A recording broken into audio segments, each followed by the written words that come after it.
Ano daw yung tipo ko sa lalaki? Simple lang naman eh. Yung ako lang yung baba. Ulo lang pamilya ng aso mo, idol. Ulo lang pamilya ng aso mo, idol.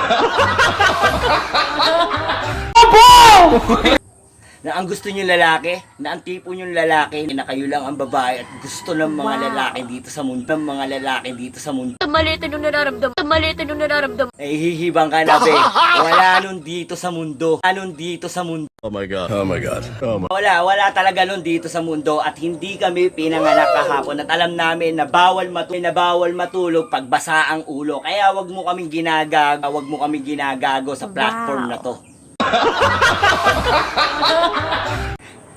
Alam nyo ang gusto nyo sa isang lalaki at alam din namin ang mga gusto ninyo sa isang lalaki. Wow. Teka. Ano nga ba yun?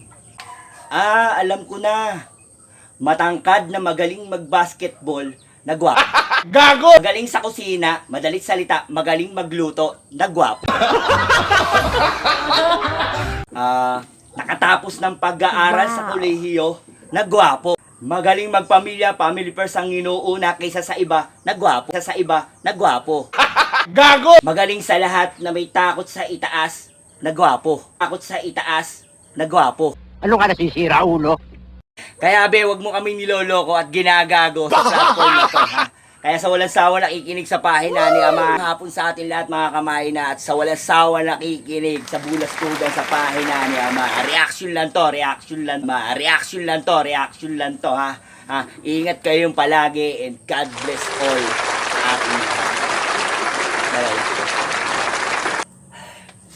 Teka, may nakakalimutan ako. May gusto magpa-shoutout. Shoutout nga pala ako kay John Paul Blanco ng New Zealand.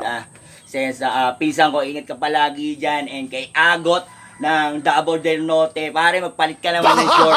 Parang awa mo na. And kay Edwin Billones ng Binangonan. Ingat kayo, pare. Thank you so much sa lahat. At sa walang sawa nakikinig sa pahina ni Ama.